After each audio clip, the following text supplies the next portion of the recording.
5절 6절 말씀 한 목소리로 봉독합니다. 시작. 이제 인내와 위로의 하나님이 너희로 그리스도 예수를 본받아 서로 뜻이 같게 하여 주세요.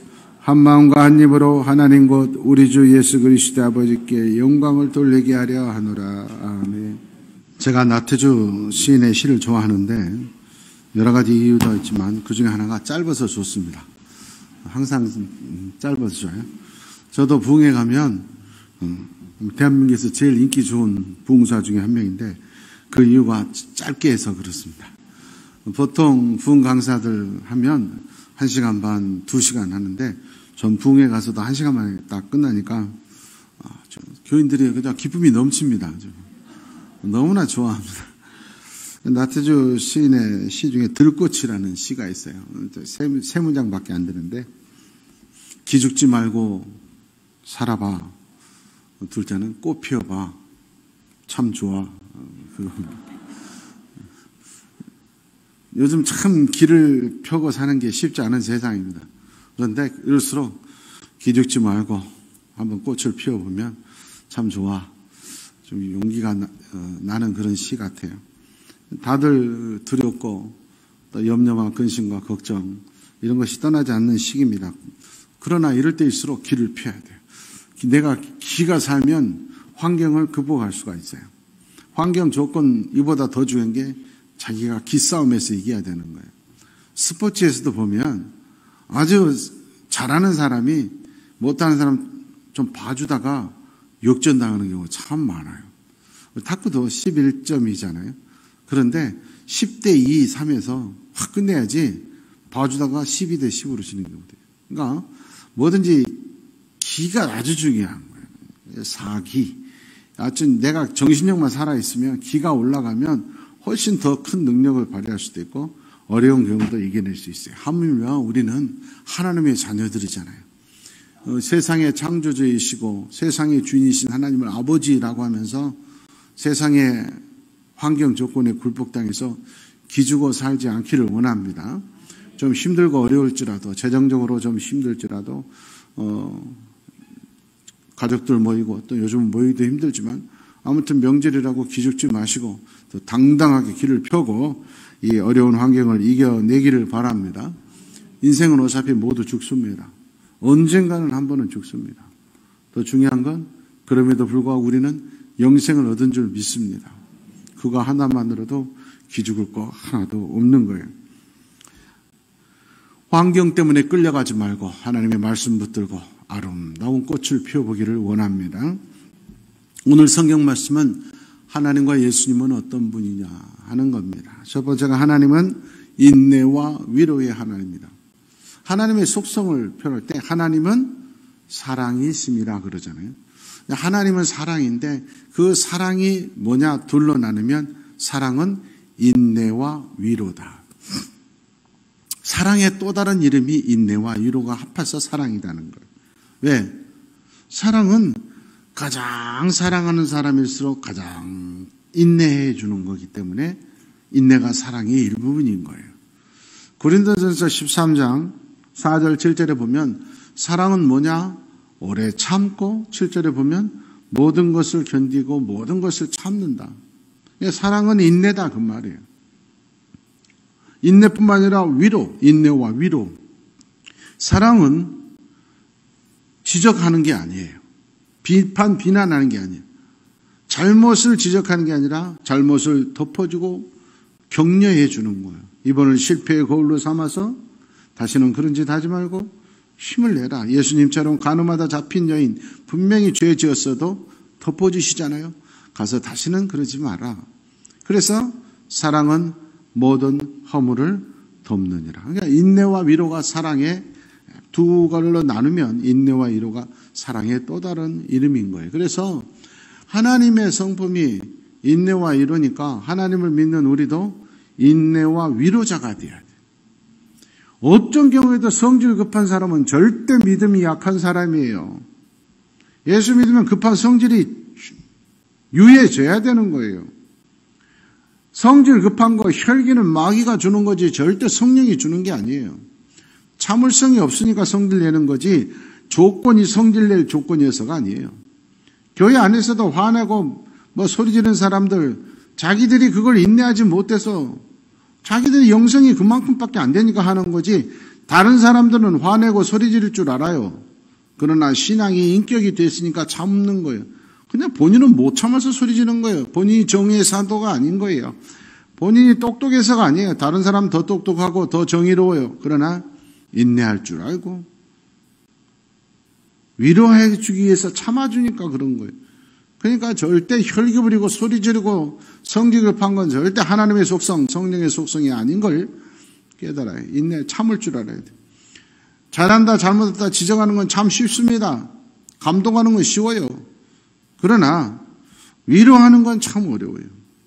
이해해 줘야 돼요. 인내해 줘야 돼요. 그래야 위로해 줄 수 있거든요. 오늘의 모습을 보지 말고 위로해 줘야 돼요. 부모도 마찬가지예요. 맨날 자녀들 성적표 가져와봐.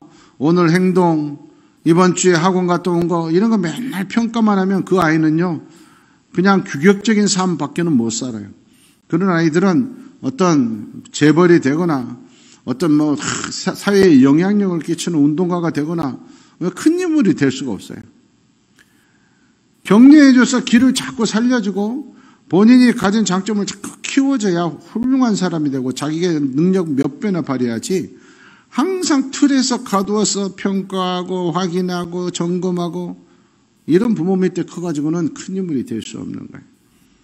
위로자, 격려자 되시기를 원합니다. 허물을 덮어주는 인내와 위로자가 중요해요. 하나님의 자녀가 할 가장 큰 일이 인내하고 위로한 하나님의 속성을 닮아가는 거예요. 그래서 인내하는 건 참 쉽지 않아요. 지적하고 싶은데 덮어주고 위로하고 격려하는 거 쉽지 않아요. 그러나 그 과정에서 내가 참는 그 상처가 꽃이 되고 축복의 열매가 맺힌 줄 믿습니다. 우리는 잘 압니다. 콩지 파치 얘기 잘 알아요. 현실에서는 파치가 훨씬 쉽게 살았어요. 파치가 꽃길입니다. 콩지는 가시밭길이에요. 얼마나 고생했어요. 그러나 우리는 마지막 얘기를 잘 알잖아요. 그 서러움을, 그 아픈 상처를 딛고 산 콩지가 왕비가 되지 파치가 왕비되는 거 아니에요. 우리는 다윗을 잘 압니다. 8명의 형제가 있습니다. 8명의 형제가 있었는데 7 형들이 얼마나 똑똑한지 몰라요. 외모부터 시작해서 대단한. 사무엘 선지자가 이세 보고 말해요. 너희들 8명의 아들 중에 한 명이 이스라엘의 왕이 될 것이다. 내가 기름 부으러 간다 했을 때 그 7명의 형들을 보고 틀림없이 이들 중에서 있다. 야, 대단하다. 그 정도로 똑똑한 형들이. 그 형들에 비해서 막내인 다윗은 사람들, 형들한테서 인정을 못 받아요. 야, 너는 아니야. 그러니까 신경 꺼. 가서 양이나 쳐. 심지어 부모도 자식을 잘 아는 건 누구예요? 부모잖아요. 부모도 쟤는 아닐 것 같아. 사무엘 선지자 보고 걔는 아닙니다. 걔는 양치는 애가 한 명 있기는 있는데 걔는 아닙니다. 걔 아니에요. 이 중에 있어요. 부모에게도 인정받지 못하고 형들에게도 왕따 당하는. 그러나 그 시절의 그 생활 속에 얼마나 서러움이 많았겠어요. 그러나 그 상처가 다윗 왕이 되게 하는 꽃이 피는 열매가 씨앗이 된 거예요. 상처가 상처로 머무는 사람은 실패자죠. 그러나 그 상처를 극복하면 엄청난 축복의 씨앗을 얻는 거예요.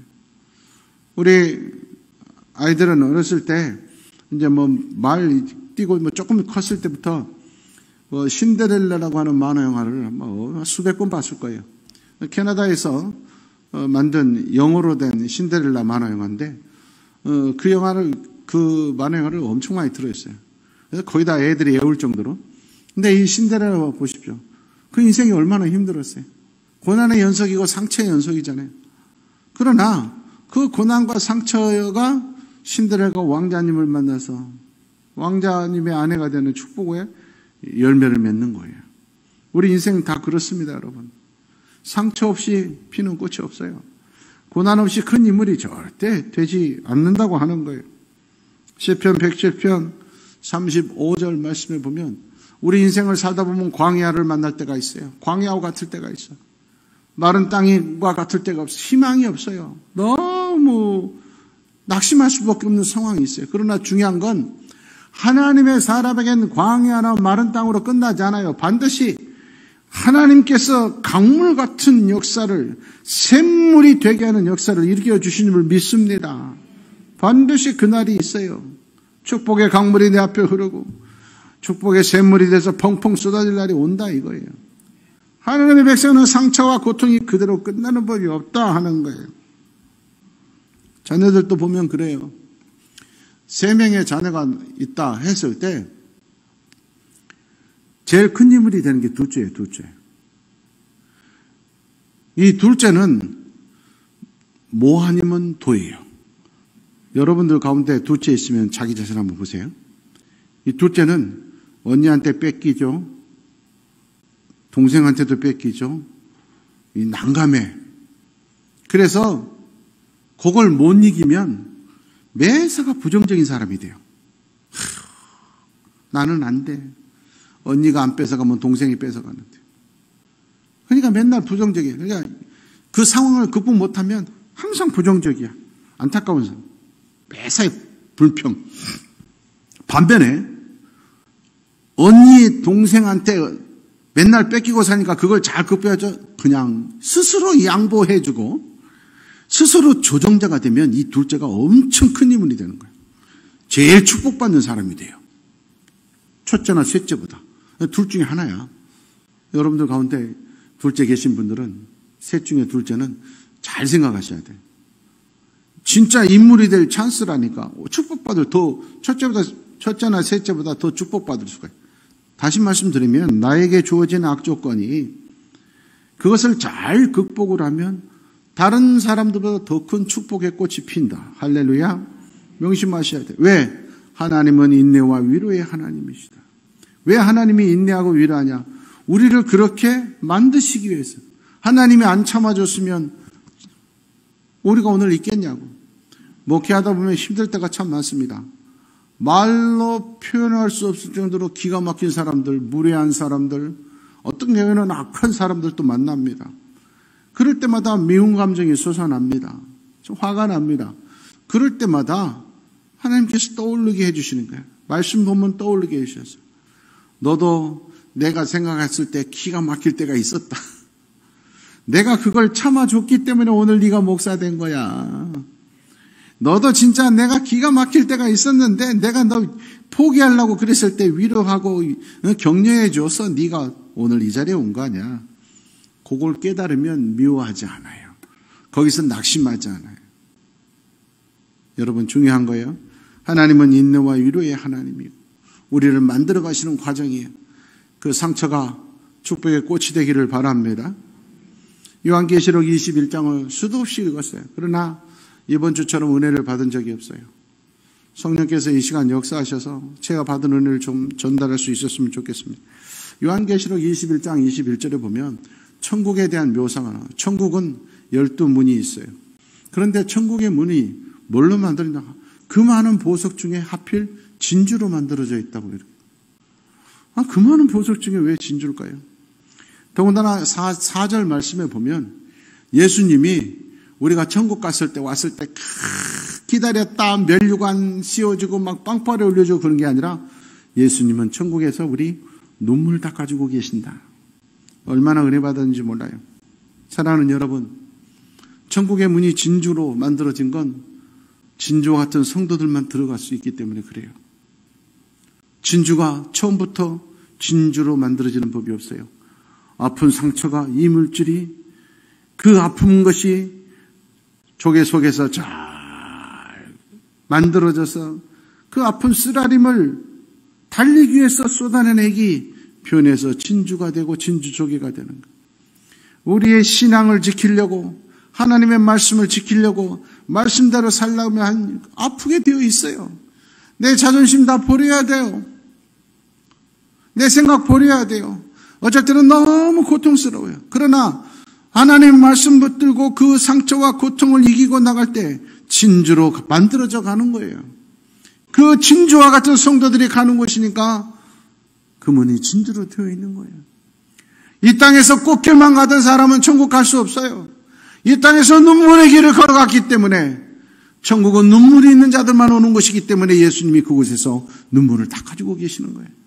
이 땅에서 눈물 없이 꽃길만 걷는다고 자랑하지 마십시오. 버림받은 사람일 가능성이 많아요. 하나님의 말씀 붙들고 신앙 지키고 살려면 눈물을 흘릴 수밖에 없는 상황이 반드시 있게 되어 있어요. 말씀대로 살지 않으니까, 타협하고 사니까 꽃길만 걷는 거예요.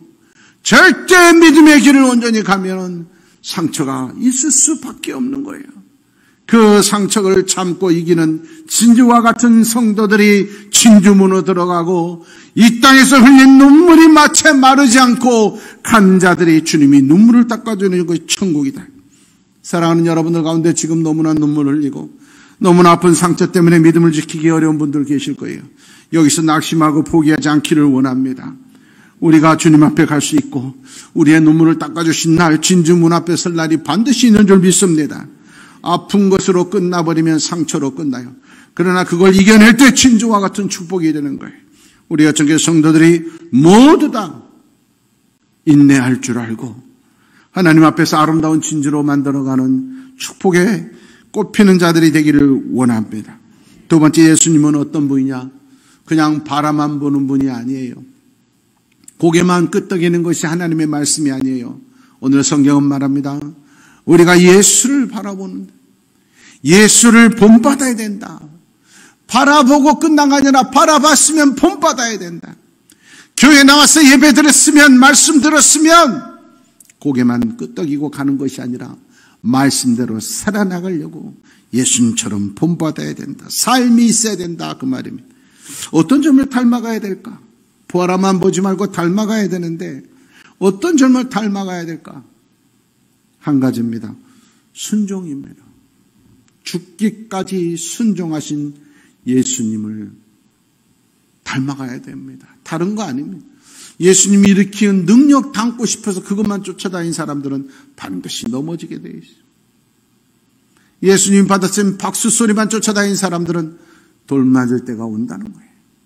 우리가 예수님 닮아갈 때는 죽기까지 순종하신 순종을 배우는 거예요. 신앙은 순종이에요. 예수님은 십자가에서 못 박혀 죽어가면서 인류를 구원하는 그 길을 이해할 수 없었어요. 그래서 겟세마네 동산에 올라가 한숨도 잠을 자지 않고 철야하면서 기도했어요. 하나님, 아버지, 할 수만 있으면 이 잔을 내게서 옮기십시오. 거룩하게 표현하니까 그렇지 쉬운 말로 하면 왜 내가 꼭 십자가에서 죽어야만, 그렇게 처참한 방법으로 사형당해만 내가 구할 수 있습니까? 너무 무섭고 두렵습니다. 다른 방법을 좀 주십시오. 그렇게 기도한 거예요. 이해할 수 없었어요. 아버지의 방법이. 꼭 내가 이렇게 예수 믿어야 됩니까? 남들이 다 조롱하는데 이해할 수 없었어요. 그러나 마지막은 뭡니까? 아버지의 뜻대로 하시옵소서. 아버지의 뜻대로 순종하겠습니다. 기꺼이 십자가에서 목숨을 바쳤잖아요. 그렇게 순종하셨으므로 하나님께서 하늘보좌 우편에 앉히셨느니라. 여러분, 이거 중요해요. 신앙은 순종이에요. 교회 안에서 최고의 성도는 누구냐? 목사에게 순종하는 성도가 최고인 거예요. 다른 거 없어요. 순종하지도 않고 그 교회에 다니면 눈앞에 보이는 목회자에게, 영적 리더에게 순종하는데 다른 건 말할 필요가 없어요. 기꺼이 내가 순종할 사람을 찾아야죠. 그렇지 않으면 일찍 옮기는 게 나아요. 거기서 계속 불평불만을 일으키고 문제를 제기하고 그러면 본인만 저주의 길을 가는 거예요. 하나님이 그 교회는 역사를 일으켜서 만들어 가시는 거예요. 순종해야 돼요. 신학교 갔습니다. 신약과 구약을 비교하는데 구약에서 예수님을 가장 닮은 사람을 찾으라는 거예요. 구약의 예수는 누구냐? 아브라함이냐? 이삭이냐? 야곱이냐? 다윗이냐? 다니엘이냐? 아브라함은 믿음의 조상임. 이삭은 별거 없어요. 야곱은 이름이 이스라엘로 실질적인 12지파의 출발. 다윗 믿음의 최고의 모델. 다니엘 거룩한 삶의 최고의 모델. 그런데 교수님이 말씀하시고 구약에서 신약의 예수의 모델은 누구냐? 이삭이다는 거예요. 이삭은 아브라함이나 야곱이나 다윗이나 다니엘에 비하면 모든 면이 부족해요. 한 게 별로 없고 신앙 성경에 써져 있는 부분도 제일 짧아요. 별로 한 게 없어요. 그러나 이 네 사람이 도저히 따를 수 없는 최고의 예수님 닮은 모습을 보여줬어요. 뭐냐? 목숨 바쳐서 순종했다는 거예요. 아버지가 그러는 거예요. 가자, 예배드리러.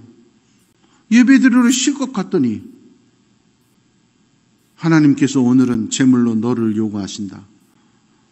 아니, 노망이 든 것도 아니고 나이 드셔서 뭔 짓입니까?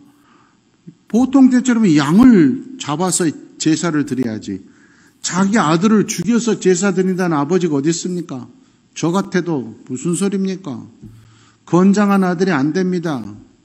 그러면 120살 가까이 된 아버지가 무슨 힘이 있어서 이기겠어? 그러나 이삭은 아버지 뜻이 그러면 저를 죽이십시오. 장작 위에 조용히 올라간 거예요. 아브라함이 묶어서 올렸겠어요? 이삭이 스스로 올라가서 앉았어요. 목숨까지 바쳐도 좋은 다 그 정도 순종했기 때문에 신약의 예수의 또 다른 모습이 이삭이다. 제가 그때 신학교에서 처음 뵀을 때 굉장히 충격을 받고 깨달은 점이 참 많았어요. 다른 말로 하면 순종이 없으면 아브라함이나 다윗과 야곱과 다니엘과 같아도 의미가 없다는 거예요. 내 생각대로 예수 믿으면 의미가 없다는 거예요. 믿음의 가장 큰 거, 가장 중요한 기초, 가장 핵심이 뭐냐? 순종이다 그 말이에요. 예수님이 아버지의 뜻대로 목숨까지 바친 것처럼 순종해라. 결과는 뭡니까? 예수님이 이해할 수 없어도 순종했더니 하나님 보좌 우편에 가는 거예요. 이삭이 이해할 수 없어도 아버지 앞에 순종, 목숨 걸고 순종했더니 오히려 살아남을 믿습니다. 우리가 세상 살아가면서 도저히 순종할 수 없었던, 이해할 수 없었던 경우가 참 많아요. 그런데 세월이 지나고 보면 하나님의 뜻이 맞았어요. 그때는 내 뜻이 맞는 것 같았는데 왜 하나님이 이 길로 인도하실까? 이해할 수 없던데 세월이 지나보면 그래서 하나님이 그 길로 인도하셨구나. 그게 맞아요. 그러니까 일찌감치 하나님 뜻대로 하는 게 더 큰 축복입니다. 그걸 모르니까 맨날 고통의 학교를 졸업 못해요. 1학년 다니고 낙제하고 2학년 다니고 낙제하고 그러니 졸업을 해야 취직해서 돈을 벌 거 아니에요. 맨날 학교만 다니고 있으니 축복이 없어. 그러니 맨날 얻어먹고 살아야 돼. 베풀고 살 수가 없어요. 축복을 못 받아요. 안타까운 거예요. 그러나 순종하면 바로 진급되고 졸업하고 합격하는 거예요. 순종이 그 열쇠다 그 말이에요. 제 인생에 있어서 2번은 제가 하나님의 뜻을 알 수가 없었어요. 첫 번째는 군대 갔을 때입니다. 저는 군대 가서 3년만 근무하고 나오려고 그랬는데 군대 가보니까 너무 저하고 적성이 맞아요. 너무 좋더라고. 사나이의 세계가 확실히 좋아요. 할 때 딱 하고 안 할 때 딱 끝나면 또 딱 하고 너무 좋아요. 저 적성에 딱 맞아서 하나님께 기도했어요. 하나님, 제가 어렸을 때부터 목사로 바쳐졌지만은 목사만 되면 될 거 아닙니까? 그러니까 조금 있다가 목사가 되겠습니다. 제대를 좀 늦추겠습니다. 그래서 저는 장군이 되고 싶었어요. 그리고 우리 연대장님이 기독장교회 회장님이었는데 저를 너무 예뻐하셨어요. 야, 넌 틀림없이 장군 될 거야. 그래서 장군 돼서 제대해가지고 한 55살이나 신학교 가가지고 목사 돼가지고 한 10년 목회하면 되지 뭐. 그런 생각을 해서 하나님께 기도했어요. 하나님, 제가 죄송하지만 장기 지원을 해야 되겠습니다. 응답이 없었는데 나는 그게 응답인 줄 알고 지원을 했어요. 제대할 때가 됐습니다. 장기를 지원한 장교들은 고등군사학교 입학 명령서가 떨어지고 제대하는 사람은 제대 명령서가 떨어져요. 저는 이제 고등군사학교 갈 준비를 하고 딱 있었죠. 근데 제대 명령서가 내려왔어요. 우리 연대장님이 놀래가지고 국방부까지 전화해보는 거예요. 컴퓨터 어떻게 된 거냐. 분명히 정중이는 장기 지원해서 지금 OAC 가야 되는데 왜 어떻게 최대 명령이 들었냐. 누구 실수인지 모르지만 컴퓨터 처리하는 과정에서 제가 고등군사학교 그쪽으로 이름이 가야 되는데 제대 쪽으로 이름이 간 거예요. 우리 연대장님이 하시는 말, 그분도 장로님이시고, 야, 너 바로 목사 돼야 되는 모양이다. 아니, 하나님 뜻이다. 어쩔 수 없다. 너 제대해야 되겠다. 다른 길이 있었어요. 제가 다시 이의 신청을 하면 돼요. 그러면 돼요. 그런데 이건 하나님께서 원치 않은구나 생각돼서 제가 이의 신청을 하지 않고 제대를 했어요. 두 번째, 제가 제 뜻과 달랐던 게 여천교회에 부임한 겁니다. 저는 틀림없이 서울에서 목회할 줄 알았어요. 그래서 300개 교회를 벤치마킹 할 때도 서울과 수도권의 유명한 교회들 다 하면서 모든 프로그램 자료 모은 것도 다 서울에 그 중점을 두고 제가 다 했어요. 그래 틀림없이 서울에서 목회할 줄 알았어요. 그런데 하나님은 여수에서 목회하게 하시고, 정말 여수는 제가 상상할 수 없어요. 제가 여수에서 목회한다는 걸 상상할 수 없어요. 요즘도 종종 그래요. 요즘도 오신 손님들 보면 태어나서 여수 처음 와본대. 그 얘기 들을 때 살짝 기분도 안 좋더라고. 얘가 그렇게 촌인가? 대한민국 땅끝입니다. 갈 데도 없어요. 바다입니다. 이곳에서 제가 목회하게 된다는 건 상상도 못했어요. 하나님 이해가 안 됐어요. 그런데 세월이 지나고 보니까 대한민국 모든 목사가 부러워하는 목사가 됐어요. 모든 목사들이 저를 부러워합니다. 또 여수 보십시오. 자기들은 돈 들여서 구경 오잖아요. 1년에 1,500만 명씩 놀러 옵니다. 나는 여기서 삽니다. 우리 집에 펜션에 놀러 오는 사람들 보면 나는 산다. 또 우리 여천교회 전국 아니라 여수에서도 여천교회 이름 없었어요. 지금은 전국에서 어지간한 목사님, 장로님들, 여러분 대한민국 어디 가든지 어느 정도 되는 분들 딱 와서 여천교회 주십니다. 말만 해보세요. 다 압니다. 우리 교회도 그만큼 유상이 높아졌어요.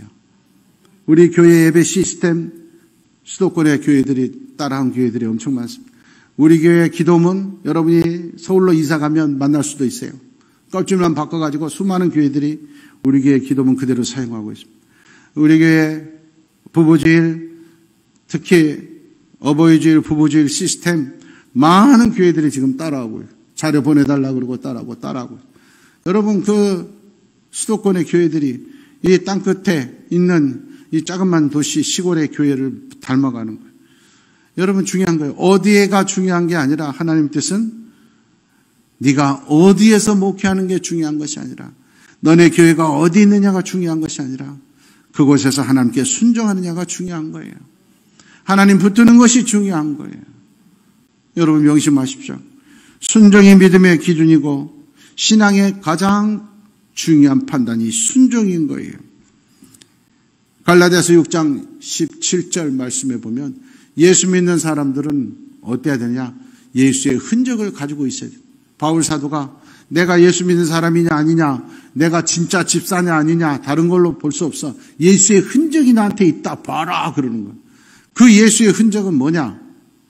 다른 건 흔적이 안 나요. 내가 병 고치는 능력 흔적 없어요.